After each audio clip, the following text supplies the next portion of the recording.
아가씨, 무슨 안 좋은 일 있어요? 뭐라고요? 나를 굉장히 싫어해요. 뭐라고요? 정준합 씨는 어때요? 얘기하지 마, 임마! 입 좀 다물어, 제발! 입 다물고도 표정으로만 웃길 줄 아는 배우 짐 캐리, 그리고 그의 웃음 뒤에 숨겨진 슬픈 사연들. 달빛 부부의 해외배우 파헤치기 짐 캐리 편 지금 출발합니다.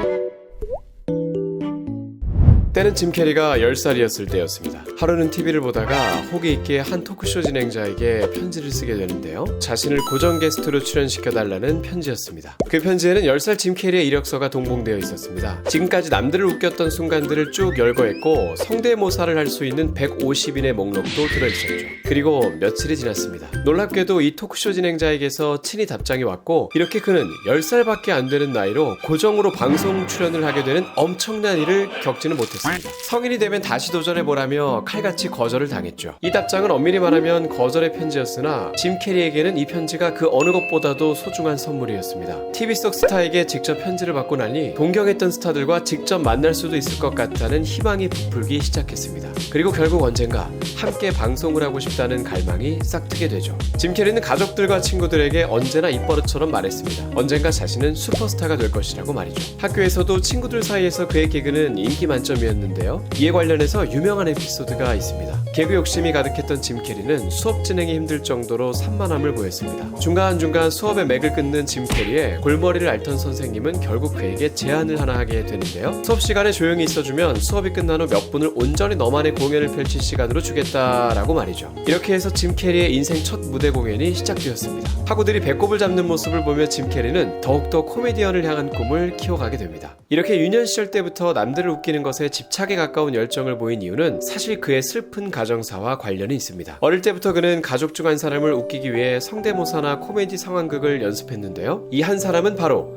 그의 어머니였습니다. 어머니는 오랜 세월을 진통제를 비롯한 약물에 중독되어 있었고, 알코올 중독자 부모 밑에서 자랐던 것으로 인해 그 후유증도 앓고 있었습니다. 하루에 대다수를 기운 없이 침대에 누워서만 있었고, 이를 보던 짐 캐리는 어머니에게 웃음을 되찾아주고 싶어 했습니다. 잠시나마 그의 개그를 보며 웃는 어머니의 모습을 보는 것이 너무나도 좋았고, 하루에도 몇 시간이나 거울을 보면서 다양한 표정 연기 연습을 계속했었다고 합니다. 이런 재간둥의 아들 덕분에 부모님과 짐 캐리를 비롯한 4남매는 화목하게 잘 지냈습니다. 하지만 이마저도 그리 오래가지는 못했죠. 짐 캐리가 12살이 되던 해였습니다. 아버지가 하루아침에 직장에서 해고를 당하게 되었습니다. 당시 그의 아버지는 회계사로 일하고 있었는데요. 비슷한 쪽으로 이직을 하려고도 시도해보았으나 받아주는 곳은 한 군데도 없었습니다. 아버지는 원래는 색소폰 연주가였는데요. 자신의 밴드를 만드는 것이 꿈이었으나 가족을 위해 안정적인 직장을 찾고 싶다는 이유로 회계회사에 들어간 것이었습니다. 그런데 하루아침에 그 꿈마저 날아갔으니 아버지는 상심이 컸죠. 짐 캐리는 그의 아버지를 유머 감각 넘치는 매력쟁이였다고 묘사했었는데요. 집안에서 늘 든든하게 가족을 챙겼던 이 매력쟁이 아버지마저 실직으로 인해 깊은 시리에 빠졌고, 버팀목이었던 아버지마저 이렇게 되자 어머니의 우울증은 점점 더 심해져 갔습니다. 이제 그의 집 가족들은 짐 캐리의 코미디를 봐줄 여유가 없었습니다. 웃음소리가 가득했던 그의 집은 순식간에 암흑만이 가득한 공간이 되었습니다. 이때를 회상하며 짐 캐리는 당시에는 세상 모든 것이 미웠고 안 좋은 생각만이 꼬리에 꼬리를 물고 찾아왔다며, 아무도 그의 개그를 봐주지 않자 혼자서 그림을 그리면서 이 감정을 다스렸다고 합니다.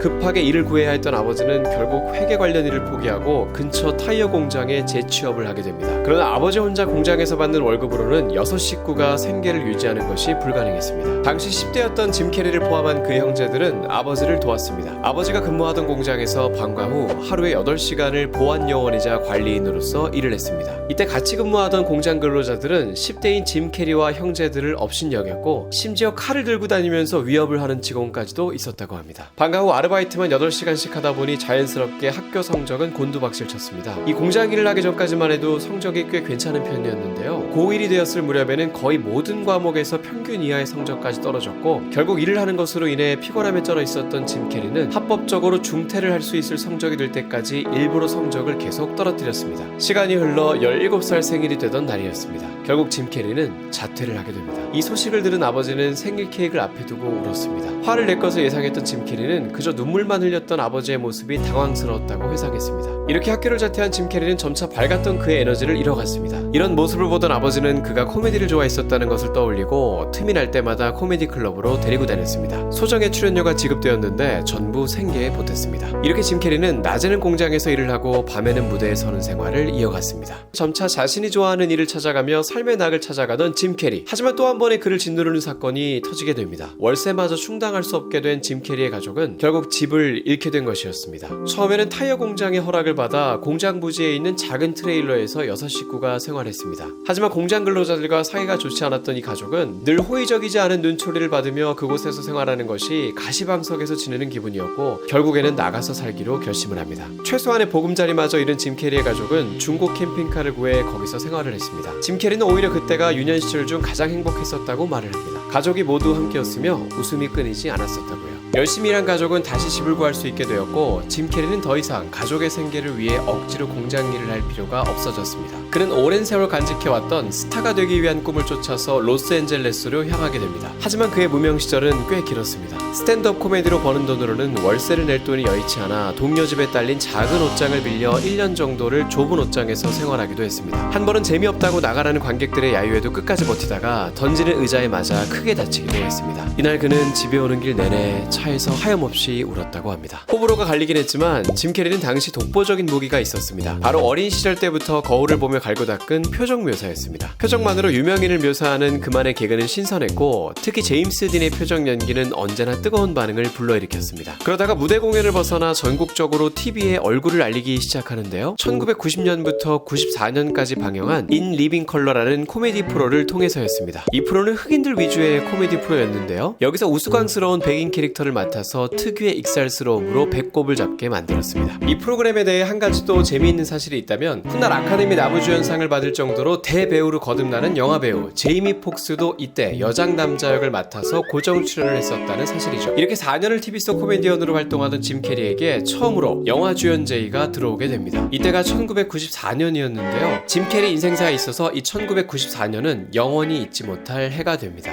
그의 주연 영화가 무려 3개나 연달아 개봉했던 해였는데요. 이 영화는 에이스 벤츄라, 마스크, 덤앤더머였습니다. 이 중 가장 먼저 개봉했던 영화는 에이스 벤츄라였습니다. 영화임에도 불구하고 마치 코미디 공연을 하듯 과장된 그의 표정 연기와 몸짓에 제작진은 개봉하기 직전까지도 너무 호불호가 갈리지 않을까 하는 걱정이 많았습니다. 엎친 데 덮친 격으로 개봉 직전 영화를 먼저 보게 된 평론가들은 대다수 거부감을 표했고 심한 호평을 쏟아냈습니다. 그러나 우려와는 달리 이 영화는 개봉 후 1억 달러를 넘게 벌어들이며 단숨에 짐 캐리를 스타덤에 오르게 합니다. 그리고 반년 후에 개봉한 영화가 바로 마스크입니다. 평소에는 소심한 은행 직원이었다가 마스크만 쓰면 인격이 달라지는 1인 2역 캐릭터를 완벽하게 소화했고 그의 만화 같은 표정 연기와 과장된 몸짓은 이 만화 원작 영화와 찰떡궁합이었고 엄청난 싱크로율을 만들어냈죠. 거기다가 당시 기술력으로 만화스럽게 잘 구현한 CG까지도 호평을 받으며 그는 명실상부 흥행보증수표로 거듭나게 됩니다. 이 두 영화로 인해 그의 몸값은 순식간에 천정부지로 치솟게 됩니다. 얼마나 가파르게 상승했는지는 같은 해에 개봉한 이 영화를 보면 알 수 있는데요. 마스크가 개봉한 지 5개월 만에 개봉한 영화가 바로 덤앤더머였습니다. 이때 짐 캐리가 받았던 몸값은 에이스 벤츄라와 마스크 때 받았던 돈에 비하면 20배 정도가 상승한 700만 달러였습니다. 한화로는 약 85억 정도이죠. 짐 캐리는 기대치에 부응하며 덤앤더머마저 멋지게 히트시켰고 처음으로 영화 주연에 도전했던 해인 1994년에 이 세 개의 영화를 완벽하게 흥행시키며 장밋빛 미래를 꿈꾸게 됩니다. 하지만 인생은 가장 빛나는 순간 가장 어두운 일이 찾아오기도 하는 것이지요. 이렇게나 세계적인 스타의 꿈을 이룬 이 기념비적인 해에 짐 캐리에게는 큰 비극이 닥치게 됩니다. 바로 그의 멘토이자 가장 친한 친구였던 아버지가 사망하게 된 것이죠. 3년 전에는 오랜 우울증을 앓던 어머니가 돌아가셨었고 이렇게 짐 캐리는 33살 나이에 부모를 모두 잃게 됩니다. 그는 집을 떠나며 아버지에게 꼭 스타가 되어 $10,000,000를 주겠다는 약속을 했었습니다. 그렇게 오랜 무명 생활 끝에 이제 막 보란듯이 세계적인 무비스타가 되었는데 아버지는 야속하게도 이를 보지 못하고 떠나게 된 것이죠. 아버지의 장례식 때 그는 관 속에 직접 $10,000,000 수표를 함께 넣어드리며 하염없이 울었습니다. 하지만 슬픔도 잠시. 이미 스크린 스타로 거듭난 그의 이후 행보는 거칠 것이 없었습니다. 1995년에는 배트맨 포에버에서 악역 리들러 역할을 맡았는데 이 캐릭터는 기획 단계에서부터 짐 캐리를 염두에 두고 행동이나 대사를 설정했었다고 합니다. 1997년에는 라이어 라이어에서 아들의 소원으로 하루 동안 거짓말을 할 수 없게 된 악덕 변호사 역할을 맡아 훈훈한 가족 코미디마저 완벽하게 흥행시켰습니다. 몸값을 톡톡히 해낸 그였지만 과장된 코미디 역할에 치중하다 보니 짐 캐리는 조금씩 정극 연기에도 욕심이 나기 시작했습니다. 이에 그는 큰 도전을 하기로 결심하는데 이 도전은 바로 지금까지도 전설적인 영화로 남아있는 트루먼 쇼입니다. 정극 연기를 너무 하고 싶었던 짐 캐리는 당시 그의 출연료의 거의 반값으로 계약을 하면서까지 이 영화의 주연을 맡게 되는데요. 이때 그가 내걸었던 조항은 단 하나, 중간중간 대본을 수정할 수 있는 권한을 달라는 것이었습니다. 이 영화는 평범한 인생을 살고 있는 줄 알았던 주인공이 알고 보니 태어나는 순간 때부터 친구들, 가족, 직장 등 그의 주변을 둘러싼 모든 것이 리얼리티 TV쇼를 위해 꾸며진 가짜이고 생중계가 되고 있었다는 다소 충격적인 설정의 영화였습니다. 이 영화의 명장면 중에서는 짐 캐리가 마치 눈치를 챘다는 듯이 거울 속 카메라를 보며 방송국 PD와 시청자들을 애타게 하는 장면이 있는데요. 이 장면이 바로 짐 캐리가 직접 각본을 수정해서 넣게 된 장면이라고 합니다. 트루먼 쇼를 통해 짐 캐리는 생애 처음으로 골든글러브 나무주연상을 차지하게 되었고 그 전까지만 해도 코미디 전문 배우로 그를 인식했던 많은 사람들을 놀라게 했습니다. 그의 코미디를 벗어난 연기는 이후 멜로 영화인 이터널 선샤인과 스릴러 영화 넘버 23으로도 이어졌는데요. 이터널 선샤인에서는 옛 연인을 잊으려 기억을 지워주는 서비스를 받고자 하는 한 남자의 아련한 감정 연기를 보여줬으며 넘버 23에서는 숫자 23에 광적으로 집착하는 사이코패스를 연기했습니다. 이터널 선샤인은 특히 우리나라에서 10년 만에 재개봉을 하기도 했었는데요. 역대 재개봉 영화 흥행 성적 2위의 기록을 세웠을 정도로 국내 정서와 잘 맞는 작품이었습니다. 영상 업로드 전 여러분께 물어봤었던 가장 인상 깊었던 짐 캐리의 영화 구독자 투표에서도 트루먼 쇼에 이어 2위를 차지하기도 했습니다. 이렇게 연기파 배우로 거듭난 짐 캐리는 이제 웃기는 것만이 전부인 배우는 아니었습니다. 그 연기 욕심은 점점 더 커져갔고 이 엄청난 도전을 하나 하게 되는데요. 바로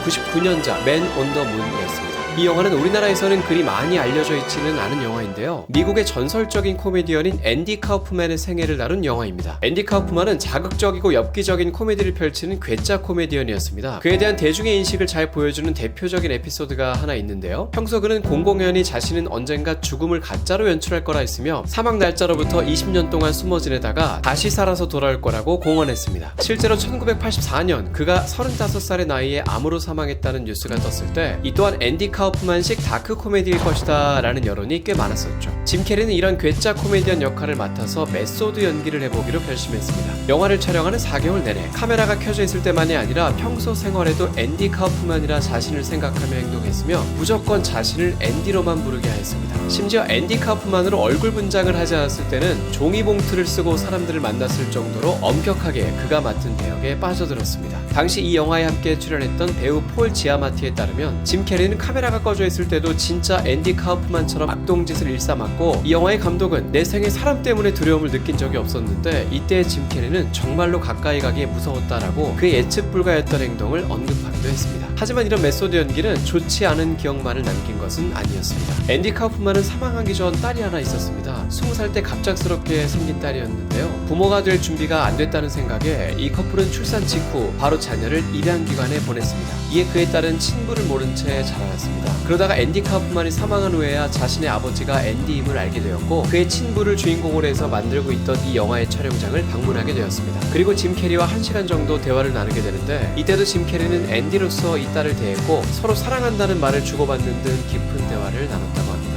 이 영화에 이런 촬영 비하인드를 담은 장면들을 따로 모아 다큐멘터리로 만들기도 했는데요. 바로 넷플릭스를 통해 공개된 짐 앤 앤디라는 다큐멘터리입니다. 무려 영화가 개봉한 1999년으로부터 18년 후인 2017년에 공개되었습니다. 이 다큐멘터리는 원래 이 영화의 홍보 목적으로 제작되었었는데요. 영화 개봉에 맞춰 공개되지 못하고 결국 이렇게 공개까지 18년이 걸린 이유는 여기에 나오는 장면들로 인해 짐 캐리의 이미지가 망나니스러워지는 것은 아닐까 하는 우려에서였다고 합니다. 이렇게 메소드 연기를 펼친 맨 온 더 문으로 인해 짐 캐리는 트루먼 쇼에 이어 2년 연속 골든글러브 나무주연상을 수상하는 기염을 토합니다. 하지만 이 영화는 큰 후유증을 남겼는데요. 촬영이 끝나고도 원래 자신으로 돌아올 때까지 한 달이 넘게 걸렸으며 4달 동안을 짐 캐리가 아닌 사람으로 살 수 있었다는 생각에 그렇다면 과연 짐 캐리라는 사람은 누구인가? 이 사람은 정말 존재하는 사람인 것일까? 라는 심오한 고민이 그의 머릿속에서 떠나질 않았다고 합니다. 촬영을 다 마치고 후련했어야 할 이 시기에 그는 끔찍한 우울증을 겪게 됩니다. 이 우울증은 그가 소유하고 있던 모든 것들을 무의미하게 만들었습니다. 가난에 허덕이던 청년에서 세계적인 할리우드 스타가 된 그는 모두가 부러워할 만한 부와 명예가 있었습니다. 각종 슈퍼카와 근사한 저택에 스케줄마다 소속사가 준비해준 헬리콥터를 타고 이동했고 여러 여배우들의 구애도 끊임없이 받았죠. 그러나 이런 생활에 어느덧 무감각해지기 시작했고 공허함만이 끊임없이 번져갔습니다. 짐 캐리는 훗날 인터뷰에서 이에 관련하여 이렇게 말하기도 했습니다. 저는 모든 사람들이 한번 부자가 되어보고 유명해져 봤으면 좋겠습니다. 했습니다. 그래야 꿈꿔왔던 모든 것을 해보게 될 테고 결국 얼마 지나지 않아 그게 답이 아니었다는 것을 깨달을 테니까요. 그가 느꼈던 이 공허함의 한가운데에는 그의 딸도 있었습니다. 그에게는 여배우 멜리사 워머와 8년간의 결혼 생활을 통해 낳은 딸이 하나 있었는데요. 그는 소문난 딸 바보였습니다. 현재까지도 짐 캐리의 트위터 계정에는 유일하게 팔로우를 하는 사람이 딱 한 명이 있는데 이 한 명이 바로 그의 딸인 제인 캐리입니다. 이렇게나 딸을 소중히 여기는 짐 캐리가 딸로 인해 크게 충격을 받은 사건이 있었습니다. 그는 종종 방과 후 딸을 데리러 학교에 갔었는데요. 그가 학교에 올 때면 모든 아이들이 짐 캐리를 둘러싸고 놓아주질 않았고 학교를 다니는 내내 주변 친구들이 다가와 아버지를 만나게 해달라는 요구를 끊임없이 했다고 합니다. 하루는 딸의 일기장을 보게 되었는데 다들 아빠 때문에 나랑 친구가 되려 하는 것 같다라는 구절을 읽고는 가슴이 먹먹했었다고 합니다. 딸 제인 캐리의 인생은 없고 오로지 짐 캐리의 딸이라는 낙인을 찍게 했던 것을 그제서야 깨달았던 것이죠. 이런 에피소드들이 겹치면서 찾아온 우울증은 꽤 오래갔습니다. 그는 이 우울증을 극복하기 위해 약물 치료를 시작했고 다행히도 점차 밝았던 자신을 되찾아갔습니다. 이후 그는 가족영화 위주로 활동했는데요. 그린치,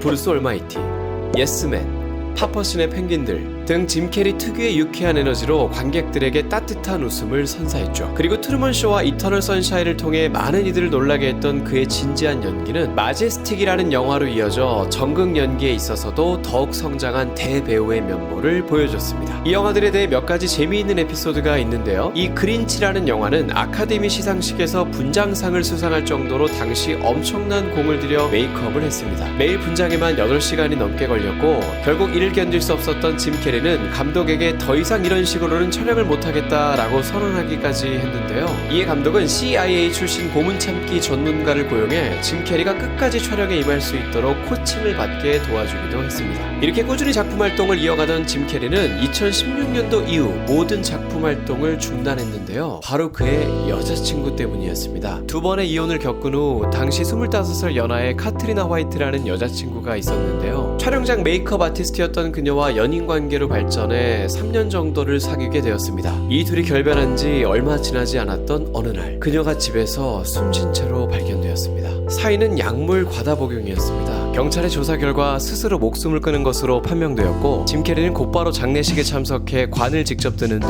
깊은 애도를 표했습니다. 하지만 이 사건은 단순히 애인의 슬픈 죽음으로만 끝나지는 않았습니다. 이후 큰 반전이 드러났는데요. 사실 카트리나 화이트는 남편이 있었던 겁니다. 짐 캐리와 연애를 할 당시에는 별거 중이었는데 이 별거하고 있었던 남편과 카트리나 화이트의 부모님은 짐 캐리가 그녀를 사망에 이르게 했다고 소송을 제기합니다. 짐 캐리 때문에 평소 우울증을 앓았고 쉽게 구할 수 없었던 진통제들을 구해줘서 스스로 목숨을 끊게 하는데 도움을 준 셈이라는 주장을 펼쳤습니다. 짐 캐리는 이를 강력하게 반박했습니다. 자신을 상대로 돈을 얻어내는 것을 목적으로 한 소송이라며 이를 적극적으로 부인했습니다. 결국 오랜 소송 끝에 무죄 판결을 받았는데요. 당시 그는 이 소송으로 인한 스트레스가 극심해서 모든 작품 활동을 중단하고 집거했습니다. 이 시기에 그가 제의받았던 영화 중에서는 우리나라에서 1000만 관객을 훌쩍 돌파한 알라딘의 지니 역할도 있었는데요. 촬영을 할 상황이 아니라며 거절했습니다. 한편으로는 초록색 얼굴에 이어서 파란색 얼굴의 짐 캐리를 볼 수 있었을지도 몰랐겠네요. 이 사건 이후 짐 캐리는 영화 활동보다는 개인 취미에 더 많은 시간을 쏟고 있는데요. 나날이 심해지는 영화계를 향한 기업들의 간섭이 마음에 들지 않는다며 영화 배우를 아예 그만두기로 결심했었다고 합니다. 이런 힘든 시기에 마음을 다스려줬던 건 예술이었습니다. 그의 저택을 작업실로 삼아 그림을 그리거나 조각상을 만드는 등 예술 활동에 집중해왔습니다. 그리고 2020년 짐 캐리의 팬들에게 반가운 소식이 들려왔습니다. 오랜 공백을 깨고 게임 원작인 영화 슈퍼소닉을 통해 스크린 속 짐 캐리를 다시 볼 수 있게 된 것이죠. 짐 캐리가 연기한 닥터 로보트닉만큼은 엄청난 싱크로율이었다는 평가를 받으며 그의 영원한 클래스를 다시 한번 보여줬습니다. 근래에는 그의 딸과 손자와 함께 다니는 모습이 많이 보이고 있는데요. 딸만큼이나 끔찍하게 손자를 아끼는 모습입니다.